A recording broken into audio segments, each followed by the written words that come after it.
Welcome to episode 150 of the Daniel Yoris podcast with today's guest, Peter Tzemis.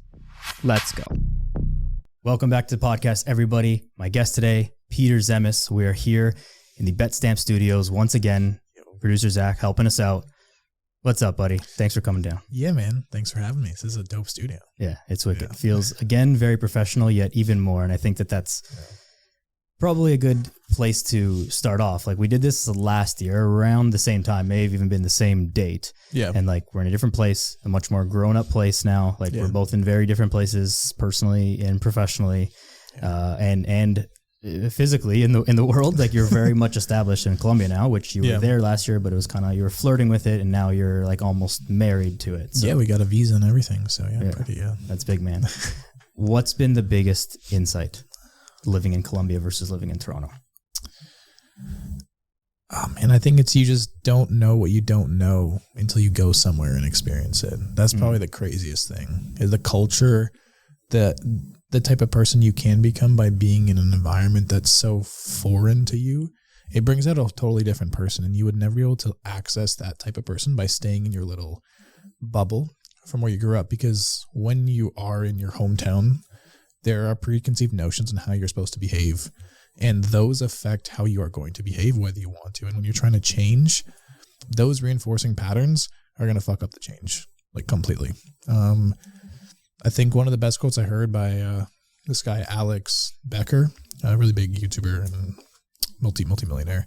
He was like, just like, get the fuck out of your hometown, leave all your friends, and go to a new country alone, and you'll be more successful in 6 months than anyone else. Because, you have none of those boundaries that are forcing you into a box anymore. And so I've seen that, like, growth pretty explosive over the past 6 months, 8 months. And Have you seen that also in your brothers coming down to Colombia for the past few months? Because you would have, like, it's one thing to see it from yourself, and if you're trying to embody something, you can placebo yourself into thinking that it's happening, but it's one thing to see it in other people. So have you seen that as a, like, kind of looking at them? Yeah, they both exploded in growth. Mikey, was having a rough time, and I finally convinced him to come down after fucking 7 months of effort.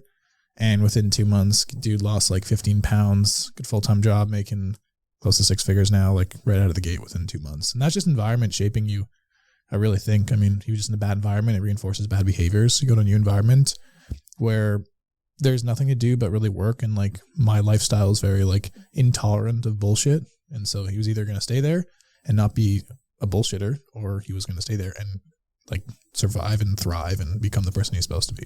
Right. Anthony too, he's working for me full time, and he's 19. I think he's getting a way better experience in Colombia than he has at university. That's for sure.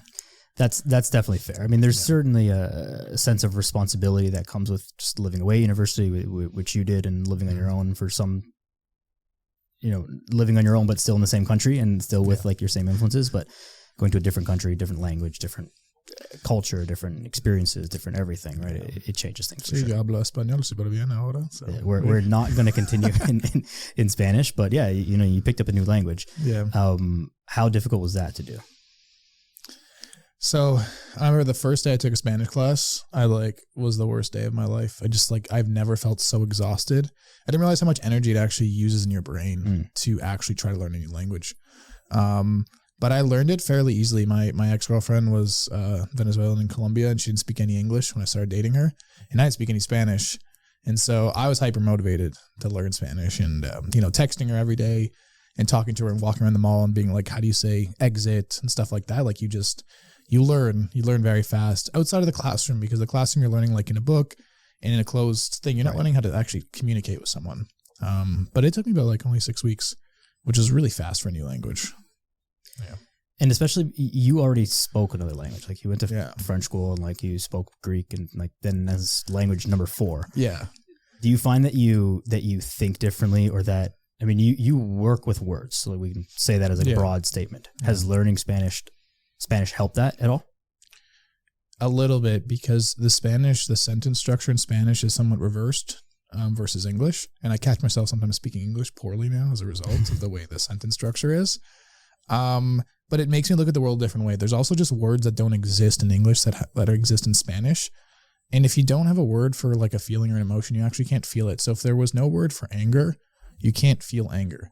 It's why when you think of like, oh, I'm peeved, which is a synonym of anger, it's a different feeling, even though it's still anger. Right. Yeah. What other words then are like that?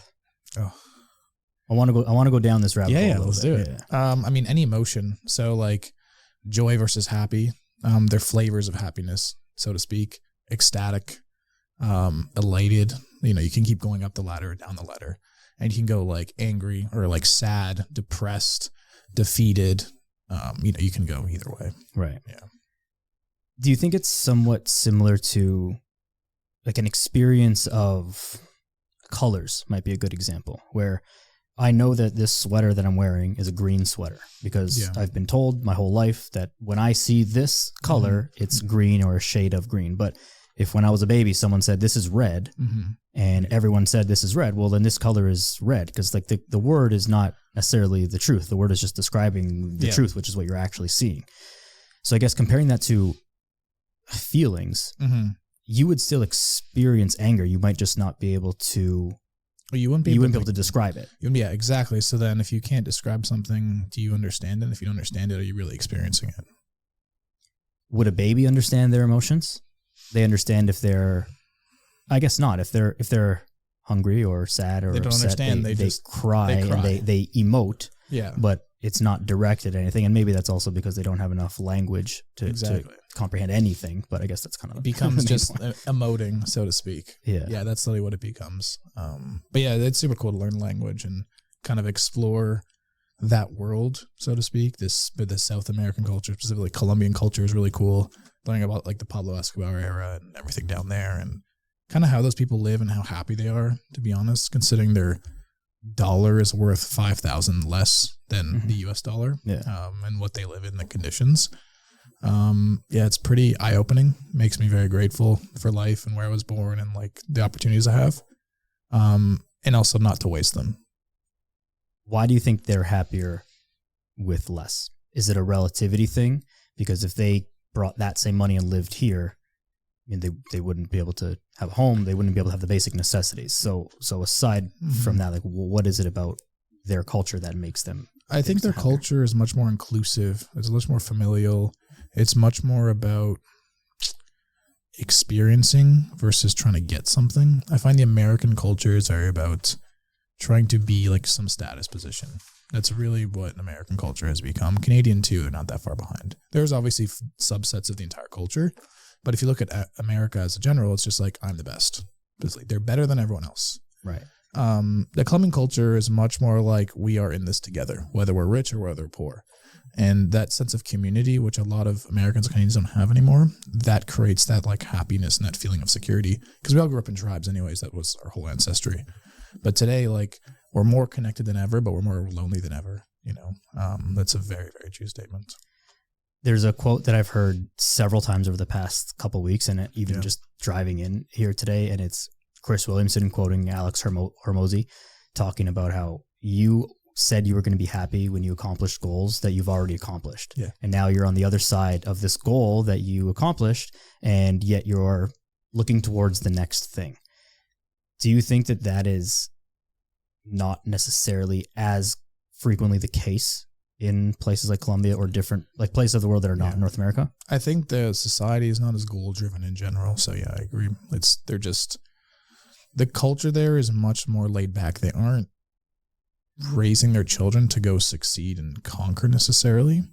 They're raising their children to be like good brothers and sisters and good family members. Some of them will go on and do their thing, but it's one of the traps of their societies. They don't really create that. There's a reason that America has the most millionaires and billionaires ever. Like, there is a very strong reason for that.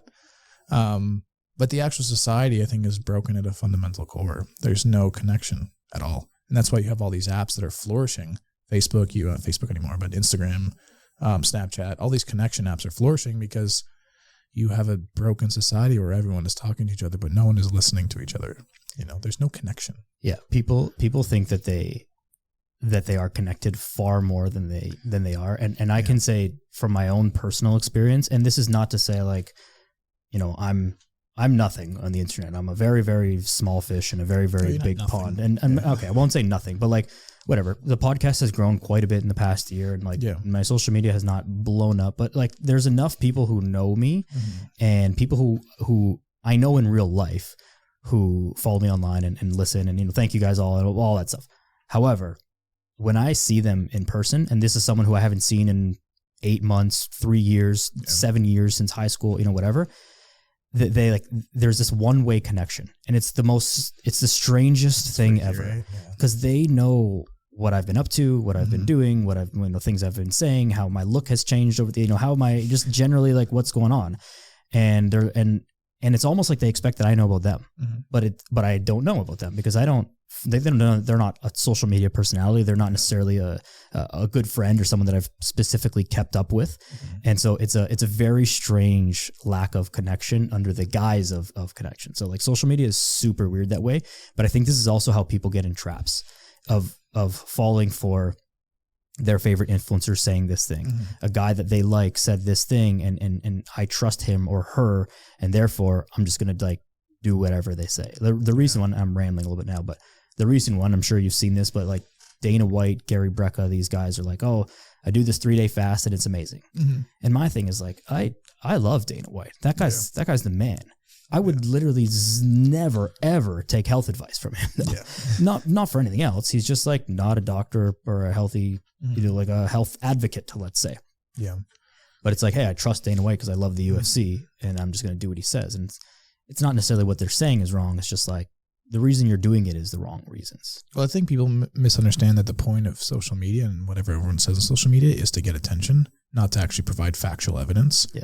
And I can tell you that from like our Instagram on the Pup Labs dog brand, we've grown it from 0 to 80K organically in 4 months because we know how to get attention, literally. Right. Like that is the game of the internet, and doesn't matter if you're saying the right thing or wrong thing. In fact, when you say the wrong thing on the internet, you get a ton of flack, which then pushes the algorithm to make you more popular. Yeah. So it's actually incentivizing people to just spew bullshit all the time. Yeah. Yeah. That is 100% true. My brother, he's the most cynical guy ever, the most practical guy ever. He's like, he always says, everything you see on the internet is an ad.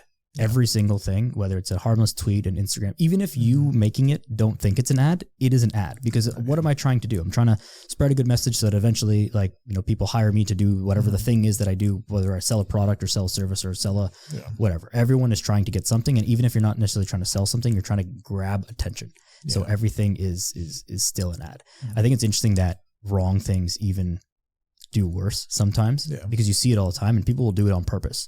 And I've tested this sometimes where even as small as you make a spelling mistake, but on purpose, and then people will correct you and be like, oh, you spelled this wrong, or you wrote yes instead of no, or that changed the context of the thing, and people will go and correct you for it. And people are willing to correct you, but they're not necessarily willing to like pat you on the back and clap you on when you're doing well. No, it's crazy. Yeah. The 77 Laws, that book that I wrote years ago, Stephen, that thing has spelling mistakes in it. And I'm just laugh when people give me 4 or 5 stars and they're like, yeah, it's got a spelling mistake.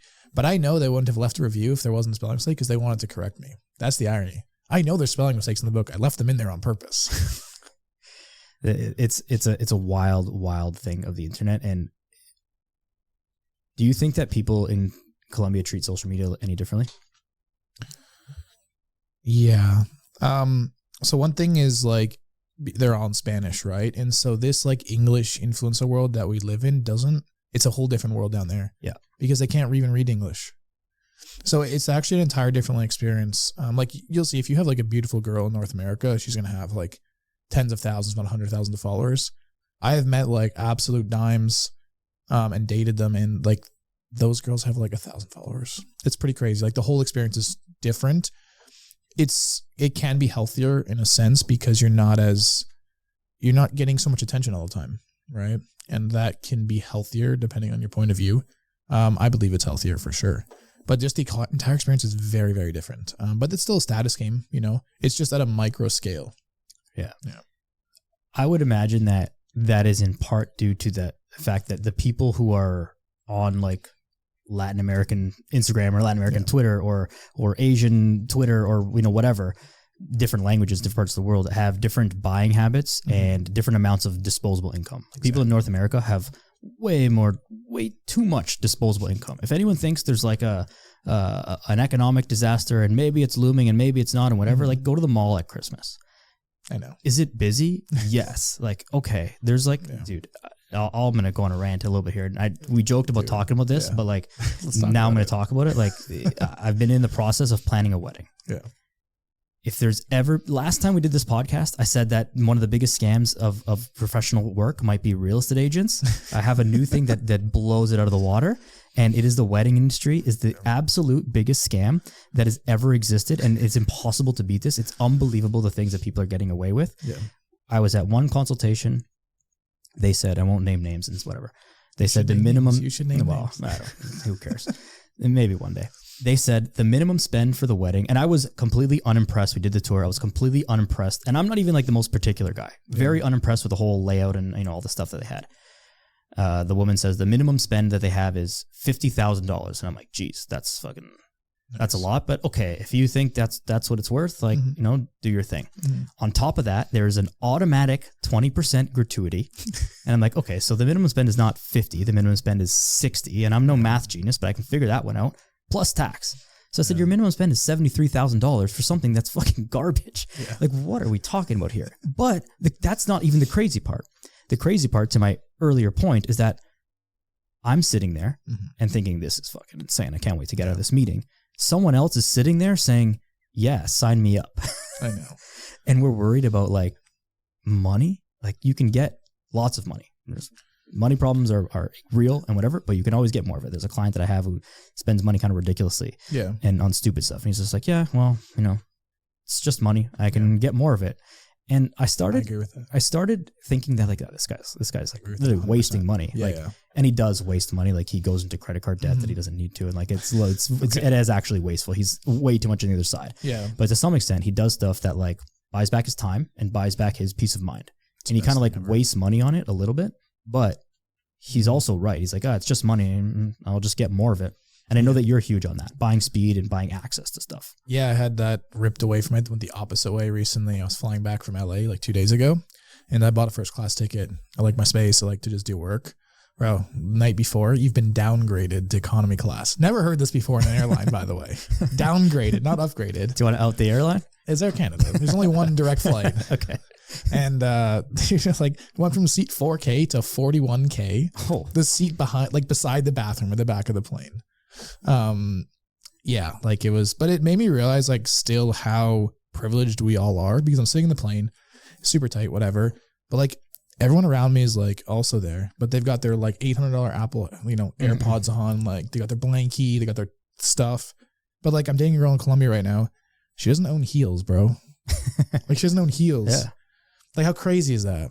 It seems crazy to us, but for her, it's like, well, why would I spend money on that? Yeah. She either doesn't have disposable income to spend money on it, and maybe she does. I obviously don't know, but why do you need it? And sometimes we have stuff and it's like, well, why do we have all this stuff? Do I need 75 different t-shirts? Like, no, you just like accumulate stuff. And anyone who lives in North America, which is like, 90% of the people listening, and I would assume like UK and Australia also fall into this bucket, is like, when you move houses or move like apartments or move whatever, and you have to like move your stuff, and you look around and you're like, where did I get all these things from? Yep. I don't even recall buying all this stuff. Where did I get all this stuff from? I haven't seen this t-shirt in 5 years, but it's still here and there's nothing wrong with it. Yeah.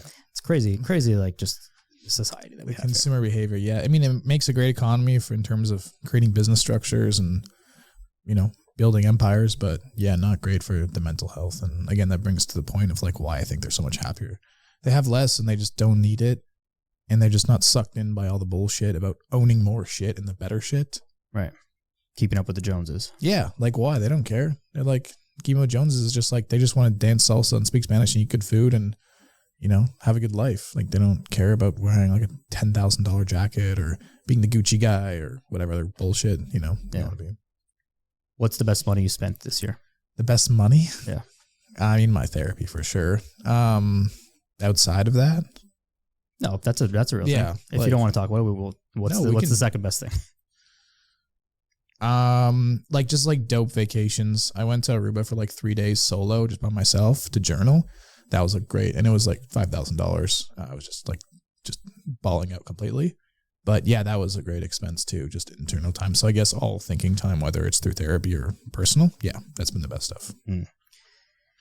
What's the number one thing that you've learned from that this year? I know that this is like an evolution, and I know that that's like getting real deep, and so I'll ramble while you think about it. Okay. But what I'm trying to get here is I want to get to a point to talk about spending money on yourself for things that are expensive, and we use that term loosely and relatively because lots of things are expensive, but lots of things are also very much worth it, right? Buying coaching, paying for therapy, paying for lots of things like gives you a much bigger return, and it might not always be directly financial, but like overall whole cost accounting, it's a better return. And we'll kind of go there in a second, but is there anything like one big takeaway that you've seen that from this year that you could say like, oh, that alone makes it worth it? Not necessarily directly financial, but that was worth it alone. I mean, in the therapy, it's my ability to see business structures among anything else and move faster, pivot faster as a result, because I'm not as triggered about things that are going on in the business. That's put me like far, far ahead of anyone this year, especially in like my little world that I live in. I'm not going to out like the business that we have right now in terms of the category, but we have a business that went from 0 to 40K a day in 18 days as a result, which is insane. It's a $6 million business in 21 days. And wow, that's phenomenal. You would attribute a lot of that to your ability to pivot and cut things off that are not going well and then say, okay, cut our losses and move on. Yeah, and like see where the market is heading before anyone else as a result. Instead of being clouded by like keeping up with the Jonases in the business world, where like we have to do it this way, or we have to make trades this way, or we have to like launch advertisements this way.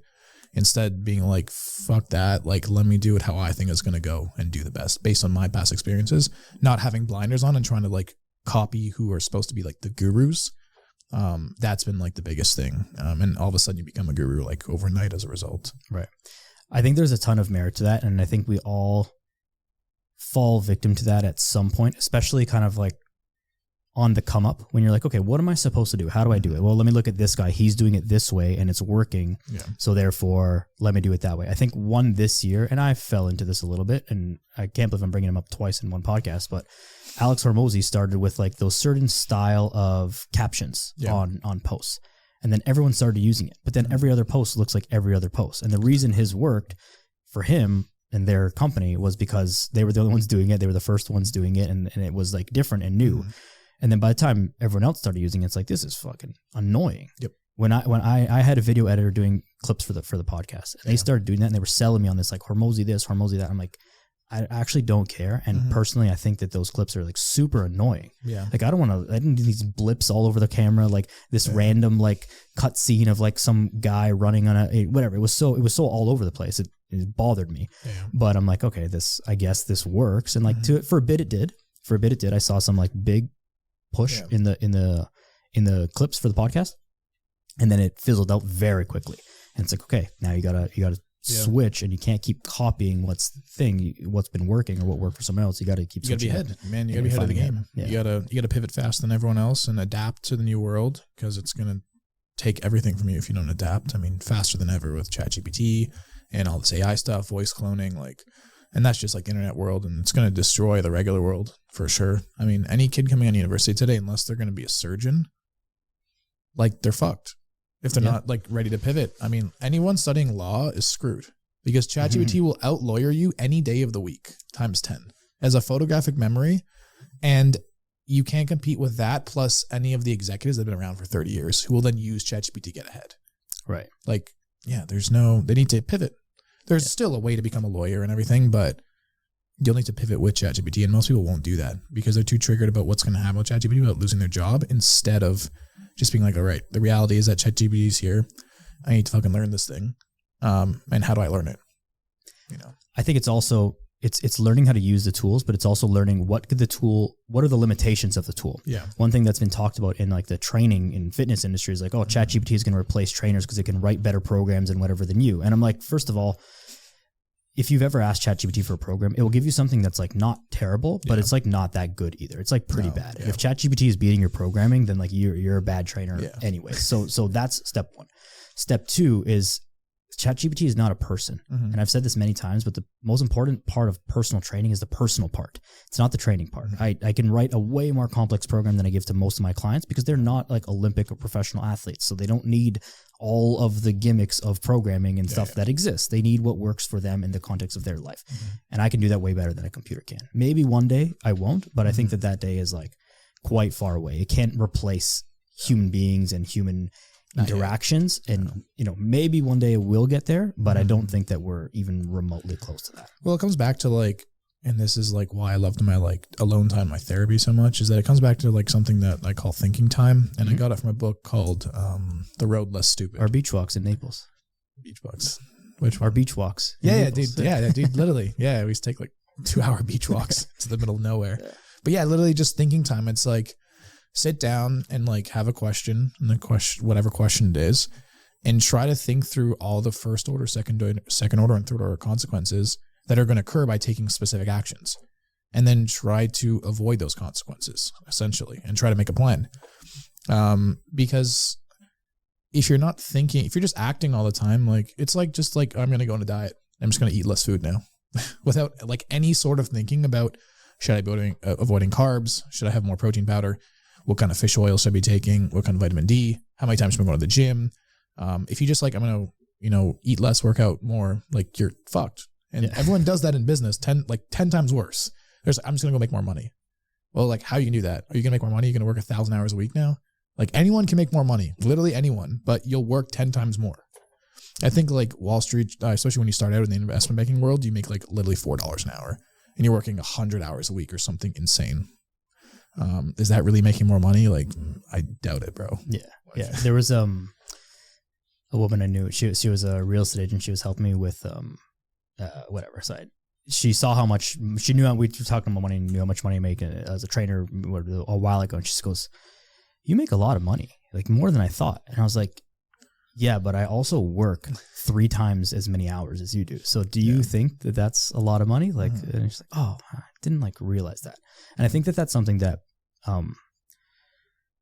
sometimes people miss. When you look up at people who are on social media, when you look up at people who are celebrities or people who have like quote unquote made it, you don't always see what it took to get there. Exactly. You don't see the number of hours. You don't see the nights where you stay up in your bed tossing and turning. Oh, what about this? The anxiety that comes with it. I gotta pay for this thing. I haven't made money in 2 weeks. Like I don't know where the next check is coming from. Like you don't see all those things. You just see the end result. And that's where the comparison game, I think, gets a lot of people. It's like, oh, it's so easy. It would be great if I was like you. And this is very true in fitness as well. People see like a trainer, a fitness person who's like, oh, must be easy for you. And it's like, well, yeah, I just wasn't taking videos of myself when I was, 14 years old learning how to squat. Yeah. Because, Instagram, social media wasn't a thing, and who was taking videos, and why would anyone take a video of that? But if you saw all those things, you're like, okay, yeah, this is maybe not really as worth it as I thought, or I'm just not really willing to put in the work that they're putting in. Yeah, like that business that I talked about before, that's just crushing, everyone sees like, oh yeah, you did it in 18 days. Well, like, yeah, I also spent 10 years like working, and my first year online, I made $8 in a whole year. Yeah. So like I totally get that. Yeah. And how much money did you spend on coaching and mentorship and money testing certain things that all went to shit? It was either zero or like basically no return, or an unbelievably delayed return. And then it's like, a 10-year overnight success. That's one of the oldest stories. Yeah, literally. Are there any of those things that you would double down on in terms of coaches that you paid for or mentorships that you joined that said like, hey, I should have done this sooner, faster, or that this was specifically worth more money than like some of the other things? And how do you, maybe the better question is, how do you go about figuring out which of those things are actually worth spending on? Because I think in general, we'd agree that it's worth spending on it. But there's a lot of people who are just, snake oil salesmen out there who are selling literal garbage for large amounts of money. And it's hard to decipher which is what. How do you go about figuring out where to invest your like personal development, professional development income? Now it's mostly through referral only. Like just if one of my friends or business partners and mentors have worked with a specific person, like that's the only way I'm really signing up anymore. But in the past, I was of the opinion that if I just sign up for everything as much as I can afford, I'll eventually get a return. And some of it has literally been like 7-year delay on the return. Like I remember we got banned off Facebook for an ad, which was totally Facebook's mistake because we were doing nothing wrong. And one of the guys I had met in my first masterminds back in 2015, he became this Facebook guru expert, and I reached out to him and he remembered me, and we were able to get an account back in like 24 hours. Interesting. 7-year return. Yeah. Yeah. And worth every penny. And that wasn't even from the thing. It was just like a personal relationship through the mentorship. Yeah. Yeah. So I'm a big fan of investing in everything because you don't know who you're going to meet and when you're going to need them and where they're going to evolve to be.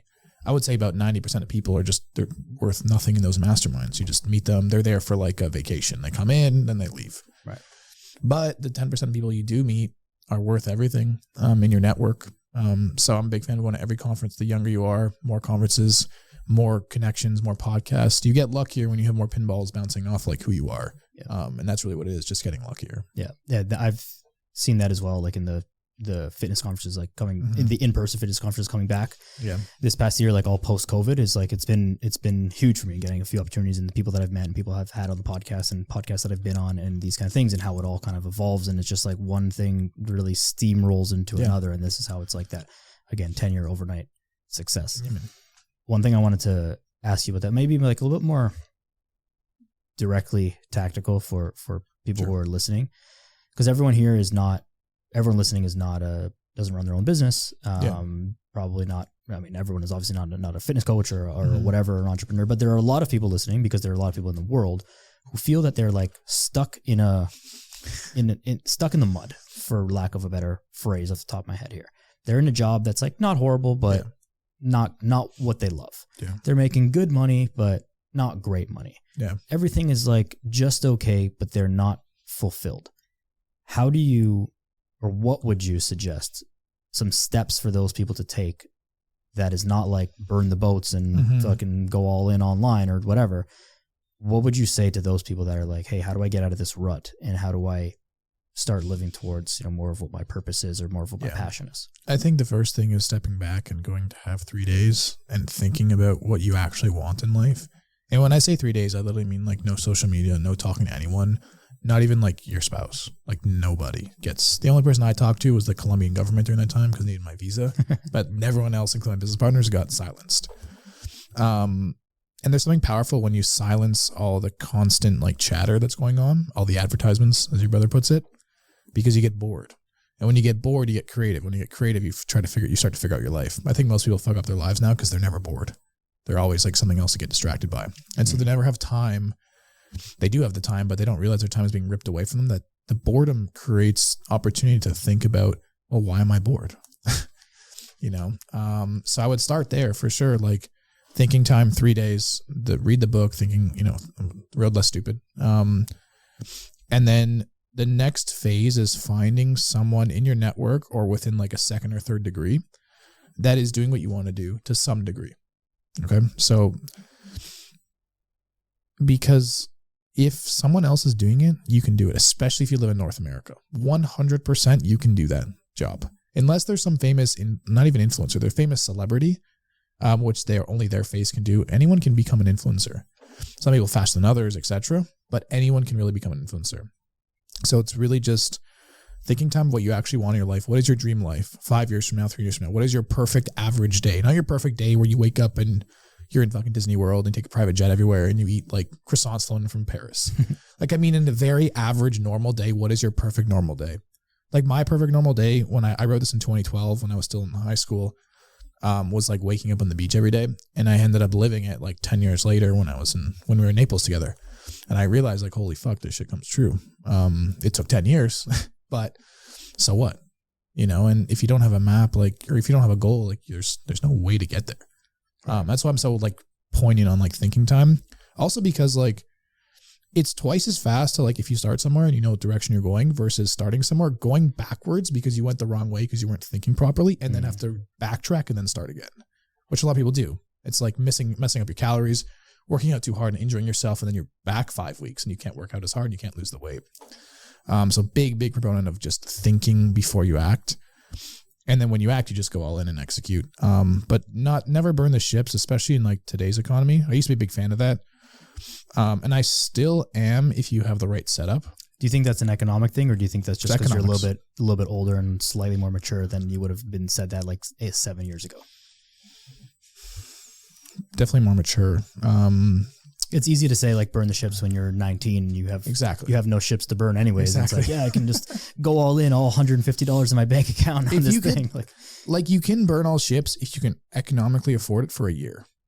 And so if you have like year's savings, I think burning, obviously assuming like you don't have dependents and all the other things going on. This massively changes if you have children or whatever. Yeah, exactly. I would never recommend burning all ships if you have dependents. But if you don't, burn all the ships, move to a cheap country, live there, so your money stays longer, and get bored and figure it out. That's literally what it is. Yeah. It's really not that hard.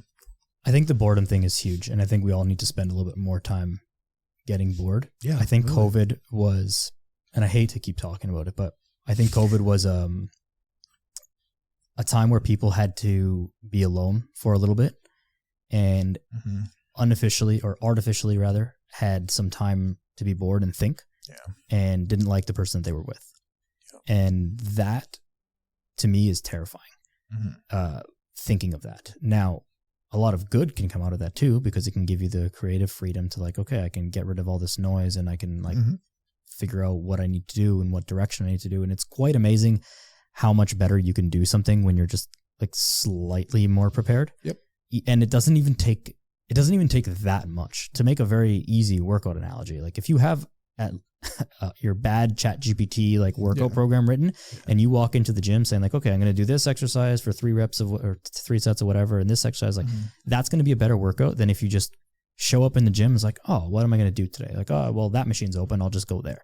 Like that's just a recipe for a bad workout. Yep. Sure. It can work. Anything can work, but it doesn't mean that should be your option. And I think people get stuck on that stuff, especially with fitness and nutrition. It's like, there's a millions of things that work. There's millions of diets and exercise programs and whatever, and all of them could work, and doing nothing could work. But is that the best strategy to take? Like probably not. Like maybe you should just spend a little bit more time thinking about it, or hire the person to think about it for you. Exactly. Yeah. I'm a big fan of obviously hiring people. I read a really good book this year, and I actually don't read that many books anymore. But this one, it was called Maximum ROI Spending. By, I forget the name. It was some ebook on the internet, but one of the best books I've read, and it just broke down like, here's the best way to spend your money so you get a maximum return on your time, which is actually the most valuable asset, like by far.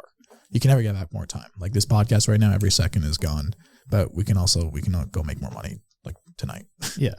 That is something that people, again, trying to rope this thing back into fitness a little bit more, but people don't understand that about being in and around our age. Is like, I feel good right now. Like my back doesn't hurt. Like this thing doesn't hurt. Like I didn't gain 40 pounds since high school. So some people did, but like I didn't gain 40 pounds since high school. Like nothing's wrong. Like everything's okay. I'm like, yeah, but every day that passes that you don't take care of your fitness, you don't have to be a supermodel, but every day that passes you don't take care of your fitness, you're just making it harder and harder. Then your parents thought the same thing. Yeah. Your parents, when they were 30, thought like, yeah, everything's good right now. I don't really have to like diet or watch what I eat or exercise or whatever. And then all of a sudden they're 50 and everything hurts and everything's breaking and nothing works anymore. It's like, well, how did that happen? It's because they didn't pay attention to it when things were going well. Yeah. So every day that passes, you're never going to be 25 again or 32 again or 37 again. You're never going to be that age again. Yeah. And the longer you take to start taking things seriously, both financially and physically with your health, just the more damage you're going to do. And I honestly struggle to understand how people don't understand that. They're not good CEOs of their own life. And so they should just fire themselves and pay someone else to be the CEO of a specific asset. 100%. I do it all the time in a lot of areas of my life. Like what? Well, we have a chef right now in Colombia because like my cooking skills are subpar, but also just I know that if I'm exhausted at work, I'm going to order pizza instead of like having a healthy meal. And so why not just have someone who loves their job, is 10 times better than me, can cook cleaner, and is just filling the house with like fresh food, all the time. So that's one example of firing myself. I have a trainer, which I definitely do not need a trainer. I know what I'm doing in the gym. But yeah, but that's hardly what the trainer's about. No, it's not. It's not. It's about like, I'm not a pro at the gym. I'm very good, but I'm definitely not at your level and nowhere near like their level either. And I fired myself as my own like fitness coach. Like I've got a biohacking coach, which is such a loose term. And he's a buddy of mine. But he's really into all that stuff. And I liked him do his own experiments on his own body. And if he doesn't die, I'll do the experiment after. That's my whole thing. We're coming back to that. Yeah. That's why I got the Oura ring, and we'll go into that. But I fired myself my health coach because the past year my health has like really slipped. And, you know, it's because I made my business a priority. Like my goal every day was wake up and start working. There was no gym. There was no like walk in the sunlight. Like it wasn't like Naples. It was like, I'm going to get up 8 o'clock, 8:02. Like I'm on my computer, like working, and it worked great for my business. But my health definitely like took a hit. Like I did not work out for about 6 weeks in the past 6 weeks up until now, until I got home because of the business just taking off. But definitely like felt like shit. And like it sucks the business later on. Yeah. That's also one of those things that's very relative. When you're dialed and you're paying attention to your fitness and your nutrition and whatever, and something knocks you off that track, like you just said, I don't even think you realized you said this. You said you didn't work out for the past 6 weeks and you felt kind of shitty. Yeah. Like most people haven't worked out for the past 6 years. Yeah. Like, of course you're going to feel, if you've been working out consistently, you take a few weeks off, you're going to feel different. And you notice that like right away. Yeah. Most people feel that kind of shitty, sluggish, whatever feeling. That's just their normal. Well, they don't, and that's unfortunate. But like when you're dialed, you think you feel these things more, but you're also aware of it. And so you're not going to let that 6 weeks become 6 months, become 6 years. Like there's periods of time, and I assume you did it with your eyes open, where it's like, okay, I gotta focus on I gotta focus on this other stuff for now. I'm gonna put this other stuff on the side. Yeah. And by you putting it to the side, it's not completely ignoring it. It's not that, and this is true always in fitness. Like it should be your priority, and your health is like number one, all that stuff. But it doesn't have to consume your life. And there are other things that are important. And if you're taking care of it most of the time, then you can take some time off here and there because other things also matter. Yeah, man, I still put up 110s on dumbbells last week. Like, I'm good, you know, and the incline press. But yeah, I mean, it fucking hurt. Yeah. You know, and like very sore the next day. But also just like could feel a decline in energy over the past 6 weeks because I'm not like putting any energy into that cup. You know, that cup is just drained. Yeah, it's intentional. It is intentional. But that's just one area of life. I mean, cleaning, for example, I suck at cleaning, and I don't think anyone should be cleaning their house unless you're a professional cleaner. Like your time is worth more than that. Or pay someone whose time is more expensive, but they do a way better job, and you can go learn how to make money on the side, like taking that course. And people sacrifice too much short-term cash at the expense of long-term gains, because like I'm saving $25 or $3 or whatever an hour because I'm not hiring this cleaner. Well, it's more than $3 an hour in North America. Yeah, no. I was saying like I'm saving $3, so I'm not going to Starbucks or whatever. Yeah. But with the cleaning, for example, like you're saving $25 an hour, $30 an hour. Okay. Well, what if you spent that 3 hours or 2 hours, whatever it is, like learning about e-com or learning about like whatever your dream is, right? You know, because sure, it's expensive now, you know, and you maybe spend $1,000 on a cleaner, but that gets you back like 30 hours. That's a lot of time to learn something, bro. Like that is a lot of time to be learning one specific thing that can then put you in a position where you can then slowly move away from whatever life you have right now into a new life. Right. And that's how you do it without burning the bridges. Right. You spend more short-term money and then you invest in the longer-term strategy. Short-term game, you know, it's just like play long-term games with long-term people.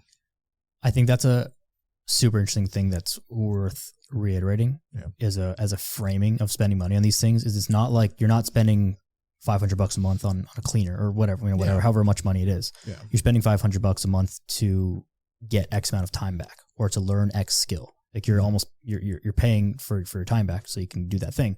And that's going to get you where you want to be. It's not, maybe the cleaner is not worth that much to you or it doesn't have to be cleaning, but any it's the best example services. But yeah, people are like spending all their time cleaning their house. Like even my buddy is in LA.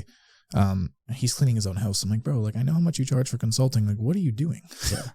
Like it's such a waste of your time. Even if you just sit on the couch and just watch Entourage instead, it's still a better use of your time, I think, unless you genuinely love cleaning. Yeah, which I don't think anyone. I mean, there's some people. There's for sure some people that love cleaning, and like I feel like all dads love just like manual labor at the house. That's completely useless for them to do. But it's like, oh, it's a nice day on Saturday. Let me just do some manual labor. It's a great day to work outside. Like, I hope that I never get there, but I mean. Genetics not on my side for that one. Not on mine either. Yeah. Biohacking. What things have you tried this year? What's working? What's not working? What's worth it and what's not worth it? So I've really just got into it the past like 2 weeks. Okay. Really. Okay. For the past year, I've actually been like really off of like all supplements. In general, I take some fish oil and athletic greens, but that's about it. No peptides, I'm on my TRT stuff. But yeah, I've been going really heavy in terms of like the physical stuff. And so this year I'm prepped to do, I've got the Oura Ring mostly for tracking purposes. So when I introduce new things, I can see how it affects my body. Mm-hmm. And then we'll be doing like a different like way to do TRT, which is daily injectables instead of like biweekly or whatever. In the lats, and I'll try there's a Herculean shot you can do too. I'm not really ready for that one. Interesting. But it's mostly to keep blood level stable, and that should help a lot. I've heard of some stuff like microdosing Cialis has been something I've been hearing quite a bit about. I've heard this as a thing as well, and I haven't really looked into it because it just seems like this is probably unnecessary. Yeah. But I've heard it's got a lot of like benefits for blood pressure, for inhibiting prostate like growth over time for men. Helping like repair the endothelial walls, stuff like that. So that's in there. There's some cool devices, red light therapy, some cooling blanket stuff.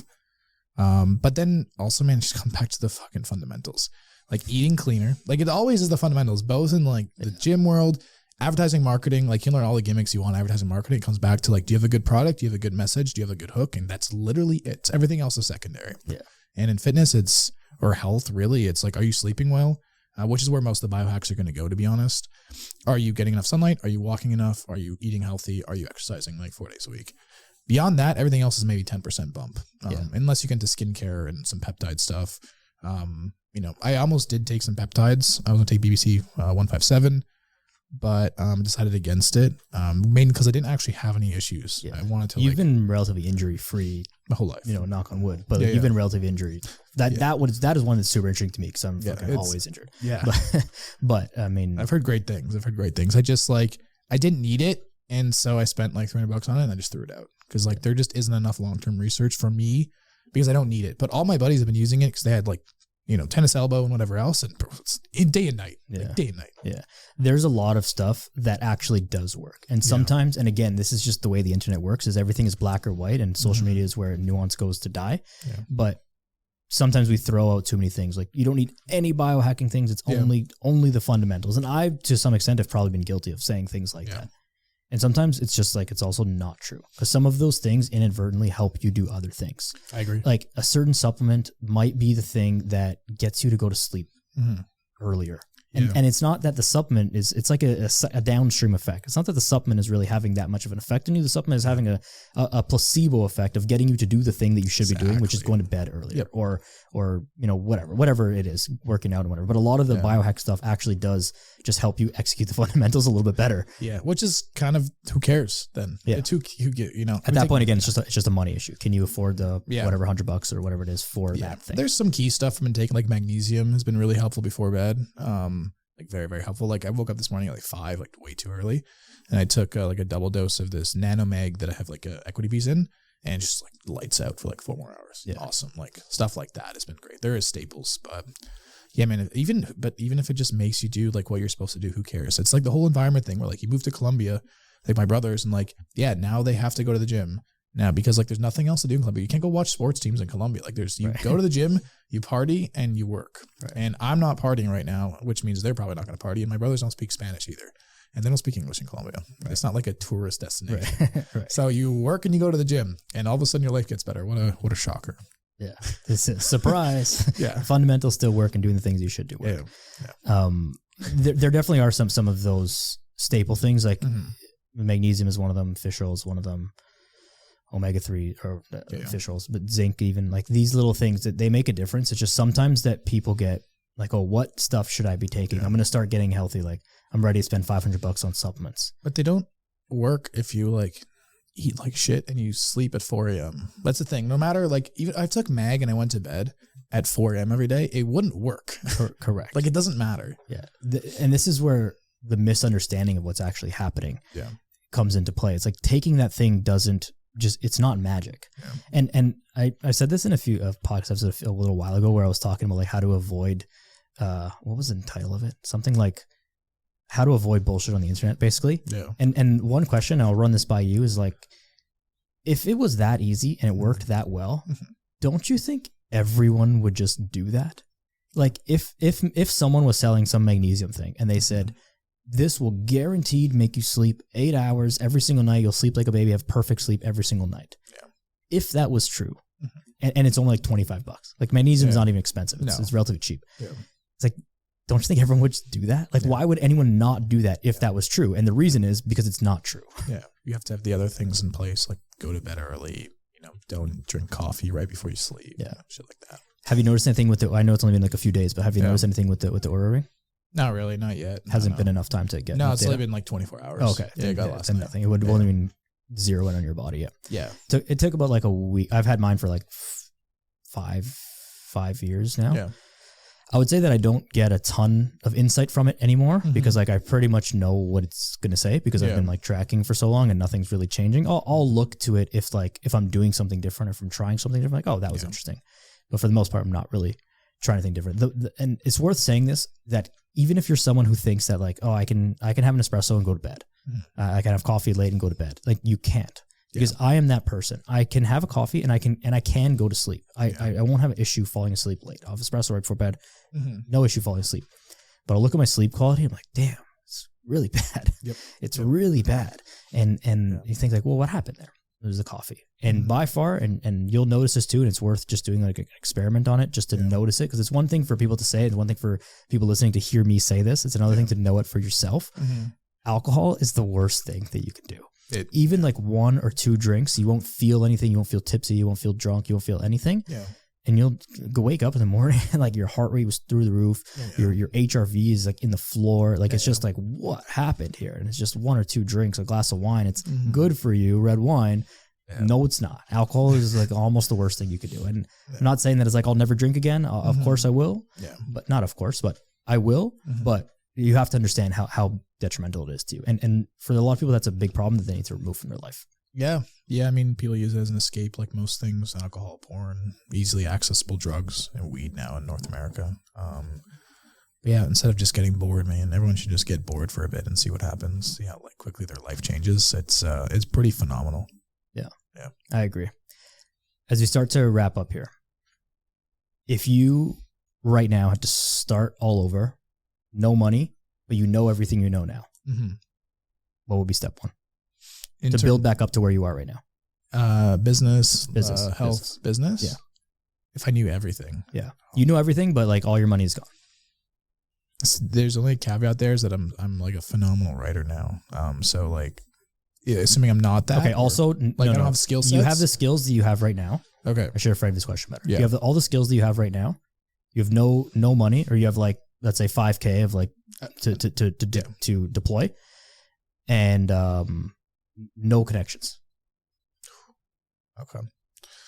I'm just thinking, what would someone listening be in that position, right? They don't have connections in the industry. They don't have tons of income to deploy to buy back speed. Like, what would you do to build up like my business again?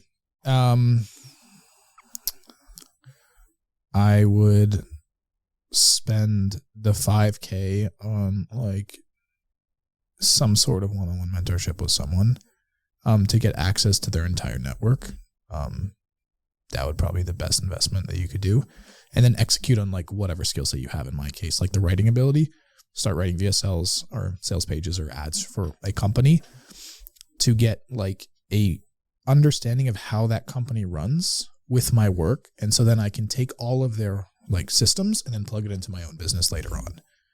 That was probably one of the best things I did. Is about a couple of years ago, I plugged into a very big company that was doing like $3-4 million a month. And I was writing all the ads for them, all YouTube ads. And what I saw is like all their systems and how my ad turned into this machine. And so what I've done now is take that exact machine, built it in-house in Colombia, and now I just still write the ads. My job hasn't changed. I just own everything now. But I would spend as much money as you can on like meeting. It's hard to obviously know the right people because you have no connections. That's the rub. But you use your best judgment. But you have access to the internet to sift out who you might want to target trying to meet or trying to network with. Yeah, like who has my dream life? That's what I did. Like, because I was in this scenario literally 10 years ago, where I literally had like negative $500 because I put on my credit card to hire John Romanello as like a coach. Literally 1 hour for $500, which I did not have. And that 1 hour like changed everything because he kind of broke down the business model in 1 hour. And that was all that's needed to like get to the next step, because I can just go work minimum wage, which I did. I was doing like part-time accounting and stuff and landscaping to make another $500 to have the second call. And in that time, execute on what he had said. That's probably the best way to do it. Like speaking with a genius in whatever job or market you want to enter in is 1,000 times better than speaking with someone who's like pretty good. It really is. And it's worth the price difference. It really is. Yeah. You will make that money back. Yeah. Easily. And even just clarity of direction. Exactly. And again, just to circle this back to fitness, some of the most valuable conversations that I've had with clients in the past like 3-4 months have sometimes been, it almost feels bad to me, but I realize that this is part of my value, is like validating the thing that they thought was right. Yeah. Or invalidating an idea that they had. They said, hey, I heard about this diet. I want to try this. And I'm like, okay, but here are the downstream effects of that thing that you're doing. You're like, oh, I didn't think about that. I didn't realize that might have happened, or that would happen, or that would whatever. And it saves them like 4 months of agony of like trying this thing. And then, fucking nothing ever works for me. That's what it is. And so when you hire that mentor, it's like, hey, do these things, avoid these things. I already made these mistakes. Don't do that shit, because this is what's going to happen. Like you can do it and learn a lesson for yourself if you want. I'm telling you what's going to happen. Or just go this way, and then you'll find some new mistakes, and you'll have your own hiccups and your own whatever. But this is more likely to work out. Sometimes you just don't have to make mistakes. It's really that simple. Just pay someone to not, to avoid those mistakes and point out where the traps are on the road, and you get to the next section faster in the next section. That's probably my secret, is like, who can I pay that can jump me to the next level and avoid all the pitfalls before I'm 30 or 30 next year. So getting old. Yeah, that's for sure. Yeah. What's coming up next year for Pup Labs, for Hawkeyes Do Therapy? What can we expect? Yeah, Pup Labs really expanding fast now. We got like 7 or 8 different products now. Big influence on TikTok and Instagram. I think that brand's going to kick ass in 2024. It's been 2 years. We lost about $200,000 the first 2 years, which has been rough. But I think it's like primed just to explode. The past quarter has been phenomenal. Hawkeyes Therapy is probably going to be its like first real launch. We've started to swell a couple sweaters here and there. We got a ton of new designs, but that brand is going to be a very slow build. I haven't decided exactly how I'm going to do it yet. And I have some ideas, which we'll talk about next year, and we'll see how they execute. But it's a very slow, more of a hobby brand. And I've got like a couple of other investments. I've got the sex chocolate brand, which has been like a lot of fun. A nano supplement brand. What is that? You said that to me once, and I kind of like brushed it off and almost forgot about it because we were talking about other stuff. But what is that? So it's chocolate with like aphrodisiac ingredients in it. That's literally all it is. Okay. Yeah, it's awesome. It's a fun. It's delicious. It increases blood flow and increases like connection and a little bit of energy. Yeah, it's a good time. I have a question about this then. Yeah. And forgive me for pushing back on it. No, let's do it. If I'm gonna eat a chocolate, with the intention of then wanting to have sex after this chocolate, with whoever whoever you're gonna have sex with. I hope for people listening. Yeah. If you're already thinking that, why don't you just have sex? Like you're already thinking like, oh, we should do this, so let's eat this chocolate and then do it. Like if you're already thinking about wanting to be intimate, just do it. I mean, like the whole thing is like, it's just a bit more fun. It spices things up. It's like the first like 7 months of relationship are all like exciting. But you get like 1 or 2 years in, it can get a little bit, you get into a routine and stuff. All this does is like add a little flavor, and it's like, like let's just split some sex chocolate and see what happens, and a lot of it for sure is going to be placebo because you had sex chocolate. Now you want to have sex. But like, again, who fucking cares? Yeah. Like fair enough. Most people just like break up because they don't have enough sex in their relationship. Like literally, this is going to help you. And for all the single people, I mean, like I've had some wild stories with it, and like it's definitely one of like the most fun first date things that can go on. It's a good time. I'll send you some bars. Interesting. Yeah. Interesting. Never ceases to amaze me what is out there. And hey, if you thought people were in an economic crisis, these things exist, and they're buying them, and people will buy them. Like, to each their own, man. Hey, to each their own. It's what happens when I get bored. I just get real creative, and it's good chocolate. It's a money making thing. So I mean, there's a market for that. Personally, I would have never thought about that. Yeah. Right. Yeah. Because that question that I asked you is how my brain works. If that idea came into my head, I'd be like, well, but if I'm already going to do it, then like, why would I need this to do it? And whatever. And that's me also just being like, the way that I think about spending money is like, well, why do I need this if I'm already doing it? Yeah. But so anyways, I mean, that's a real thing. So, hey, it's all power to you, man. We'll hand him out at the wedding. Okay. All right. Maybe, maybe not, but we'll see. Anything else you want to say before we cut it off here? I think we'll do another one in a year and we'll see where the world's at, but it'll be interesting 2024 for sure. I think so. Yeah. For anyone who thinks this is the year, this is your fucking year. I believe in you. Yes. All right, buddy. Where can people get in contact and all that stuff? Where do you want to send people to? Yeah, I've pretty much ghosted myself at this point from being accessed, but I mean, for you guys, your listeners. What are the social handles for the brands? Yeah, so Pup Labs is at puplabsco or puplabs.com. The Sex Chocolate is euphorics.com. Hawkeye'sTherapy.com, obviously. And if you want to get in contact with me, just hit up Daniel and we'll figure it out. Beautiful. I'll be the filter. Yeah, that'll be awesome. Appreciate you, man. Thank you very much for doing this. I'm happy that we were able to do this in the few days that we're actually in the same city for. Thanks for having me. And I love your sweater, by the way. Thank you. Yeah. Got it from a good guy. Yeah. Appreciate everybody for listening. Thank you very much for being here. Thank you very much to Betstamp and to Zach for helping us out today. Exactly. That's that. Cool. Have a good beginning to the year. This episode will be out right at the beginning of the year. Love you all. Go outside. Be a good person. See you next time.